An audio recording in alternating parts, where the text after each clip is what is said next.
ഭരണി നക്ഷത്രം. ഭരണി നക്ഷത്രക്കാർ പൊതുവെ ധൈര്യശാലികളായിരിക്കും, നല്ല സ്റ്റൂ ബോൺ ഉള്ളവരുമായിരിക്കും. ഇവർ കൂടുതലും ഇവരുടെ പാർട്ട്ണറെ നന്നായിട്ട് കൺട്രോൾ ചെയ്യാൻ ശ്രമിക്കും. ഇവർ കരുണയുള്ളവരാണ്, പക്ഷെ ദേഷ്യം പെട്ടെന്ന് വരും. നിങ്ങൾക്ക് മറ്റുള്ളവരെ ചിരിപ്പിക്കാനുള്ള കഴിവുമുണ്ട്. അതുമാത്രമല്ല, നിങ്ങൾക്ക് മറ്റുള്ളവരെ കൺട്രോൾ ചെയ്യാൻ നന്നായിട്ട് അറിയാം.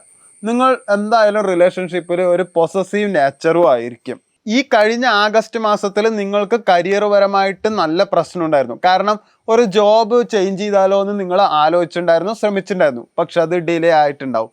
അതുപോലെ പാർട്ട്ണറിന് ഒരു വിശ്വാസക്കുറവ് നിങ്ങൾക്കുണ്ടായിരുന്നു. അതും കൊണ്ട് ചെറിയൊരു ഫൈറ്റും ഉണ്ടായി. ബിസിനസ്സിൽ അതുപോലെ ഒരു വിശ്വാസക്കുറവുണ്ടായിരുന്നു, അവിടെയും പ്രശ്നങ്ങളുണ്ടായി. വിട്ടുമാറാത്ത ഒരു വയറുവേദനയും സ്ട്രെസ്സും നിങ്ങൾക്ക് എന്തായാലും ആഗസ്റ്റ് മാസത്തിൽ ഉണ്ടായിട്ടുണ്ടാവും. സെപ്റ്റംബറിൽ പുതിയ ഓപ്പർച്യൂണിറ്റി കിട്ടാൻ ചാൻസ് വളരെ കൂടുതലാണ്. അതുപോലെ ഗവൺമെൻറ് ജോബ്, PSC ഒക്കെ എഴുതണവർക്ക് എന്തായാലും നല്ലൊരു റിസൾട്ട് വരും. അബ്രോഡ് നോക്കണവർക്കും നിങ്ങൾക്ക് ഒരു പോസിറ്റീവ് കോള് നിങ്ങൾക്ക് എന്തായാലും വരും. കറണ്ട് ജോബിൽ എക്സ്ട്രാ റെസ്പോൺസിബിലിറ്റി വരും. നിങ്ങൾക്ക് പറ്റില്ലെങ്കിൽ അത് പറ്റില്ല എന്ന് പറയുക. വേണച്ചാൽ നിങ്ങളുടെ സീനിയർ നിങ്ങളെ വേണച്ചാൽ ഭീഷണിപ്പെടുത്തുകയായിരിക്കും, ജോലി പോകുന്നു പറയുമായിരിക്കും, ഒക്കെ ആയിരിക്കും. നിങ്ങൾക്ക് പറ്റുകയാണെങ്കിൽ മാത്രം സ്വീകരിച്ചാൽ മതി, ഒരു നിർബന്ധവും ഇല്ല. ചിലർക്ക് ട്രാൻസ്ഫർ, റീലൊക്കേഷൻ